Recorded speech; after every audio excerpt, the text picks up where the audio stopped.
What needs to be the case? What must be true in order to make sense out of our human experience as rational agents?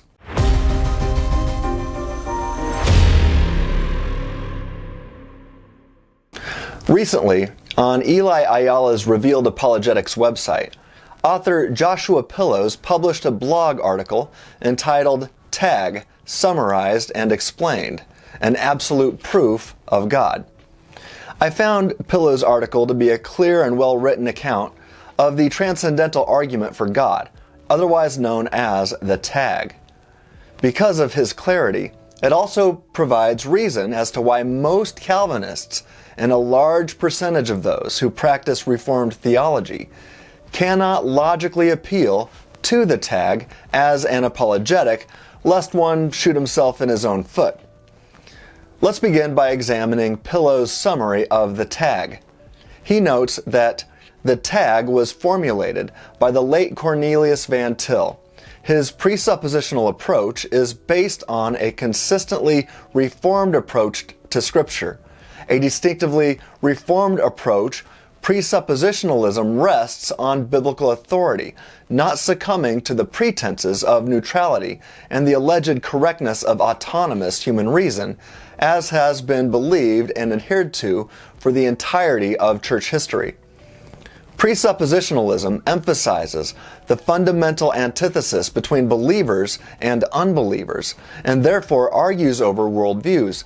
In short, the presuppositionalist asks which worldview can consistently make sense out of the uniformity and intelligibility of human experience.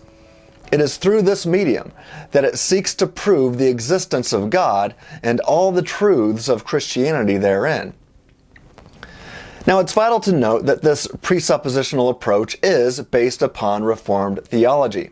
Now, as a Molinist and self-described Reformed theologian, although many Calvinists don't want to sit next to me at the Reformed table in the school cafeteria, I see nothing wrong with this approach. Be that as it may, this approach is not available for many of my Reformed brethren.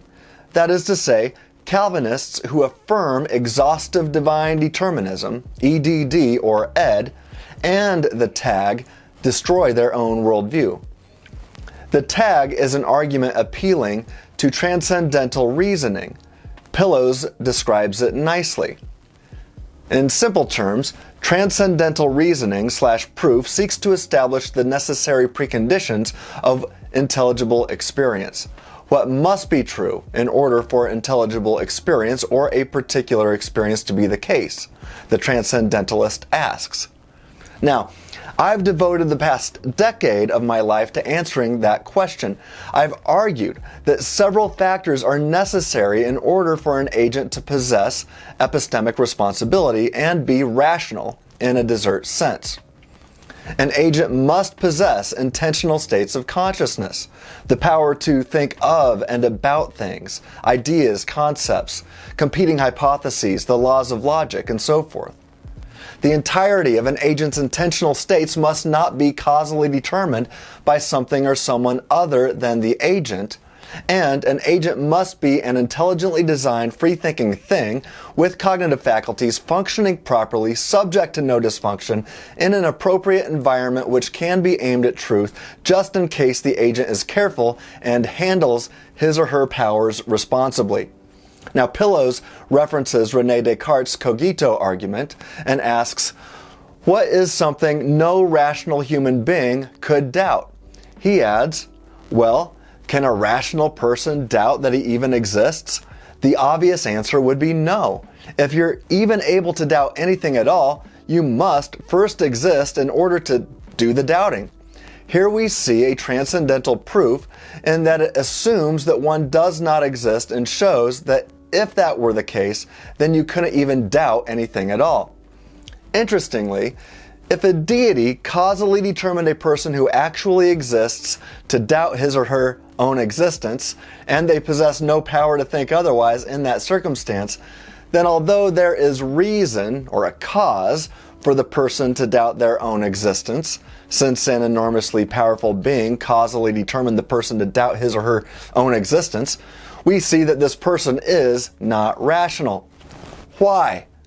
because this person is a passive cog possessing no active power to think otherwise, be more careful, and infer a better or true belief.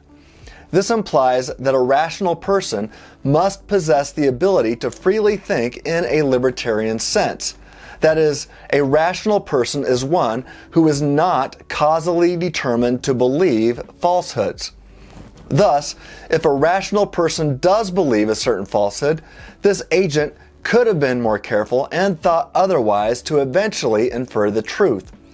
The false belief is the agent's fault, and he or she should be blamed for not being more careful. Indeed, with the Cartesian cogito argument in mind, no rational person can affirm that a non-trustworthy cause determines all of his or her thoughts and beliefs. Hence, no rational person can doubt that they are never a libertarian free thinker. This is a problem for many, if not most, Calvinists. This is the case because a plethora of Calvinists affirm the view known as EDD, Exhaustive Divine Determinism. This is the idea that God creates antecedent conditions which are sufficient to necessitate the entirety of human history. All things about a human, on the EDD view, are ultimately causally determined by God. This includes the manner in which one thinks, judges, evaluates, intuits, and ultimately all of one's ensuing beliefs, including all bad, wrong, and evil thoughts and all false beliefs.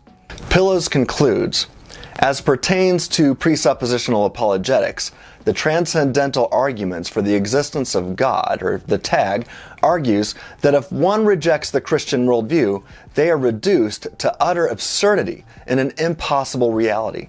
The presuppositionalist asks, what needs to be the case in order to make sense out of our human experiences?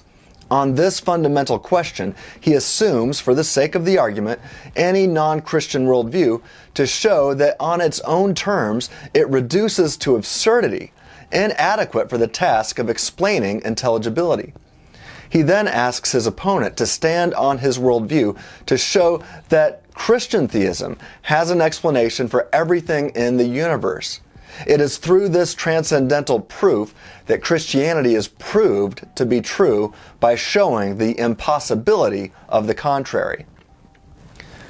Now, if the Calvinist is standing upon a worldview of EDD, as a seeming majority of them do, this approach will eventually destroy the foundation upon which they stand.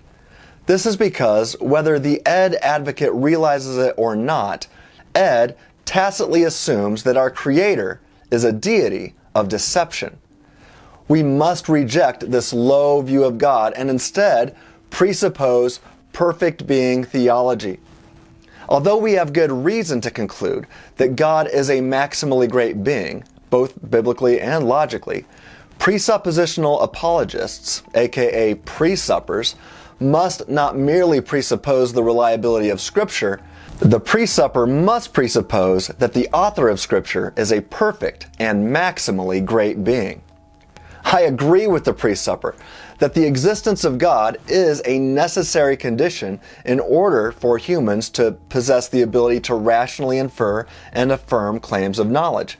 In fact, J.P. Moreland and I have advanced an entire argument, the FreeThinking argument, concluding exactly what the presupper presupposes. But why presuppose what one can logically conclude? That makes no sense. The presupper needs to do more than merely presuppose the existence of God and a particular version of the Christian worldview in order to explain their rationality. They must specifically presuppose that God is a maximally great being. They must presuppose that God is an omnibenevolent God of truth, as James White says in The God Who Justifies.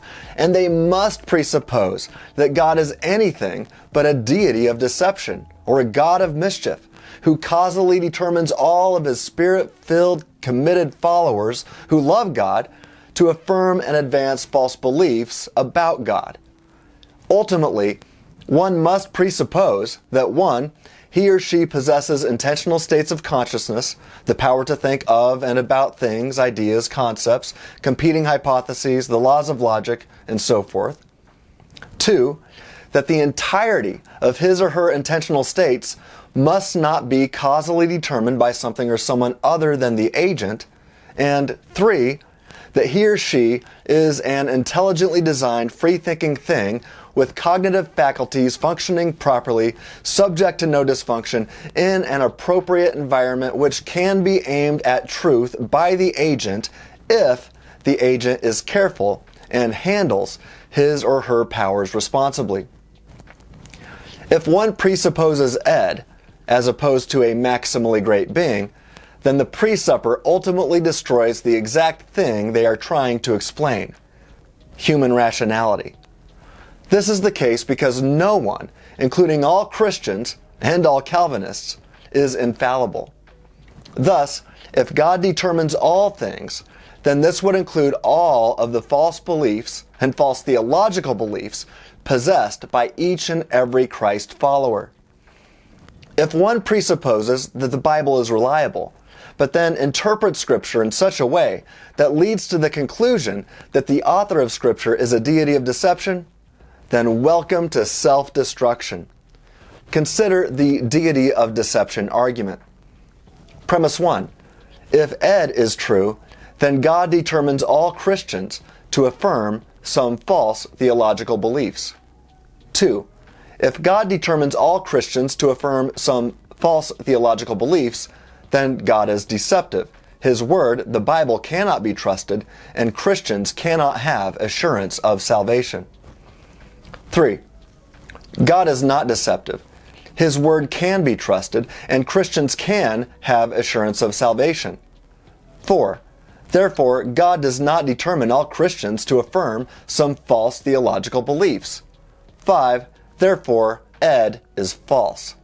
So, to answer the above questions asked by the Transcendentalist and Presuppositionalist, what needs to be the case? What must be true in order to make sense out of our human experience as rational agents?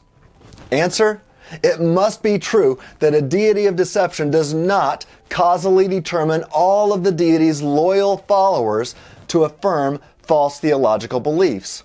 Hence, unless the presuppositionalist wants to presuppose that God determines him or her to be theologically infallible, then the presupper must presuppose that they possess libertarian freedom and that ed is false. Bottom line, presup plus ed equals epic failure. Combining these two ideas, which are commonly held by Calvinists, reduces to utter absurdity and an impossible reality, as Pillows previously noted. In conclusion, if one advances the tag, one must reject ed. If one affirms ed, he cannot consistently advance the tag. If one tries to do both, he will inevitably shoot himself in his own foot, or something much worse. Stay reasonable.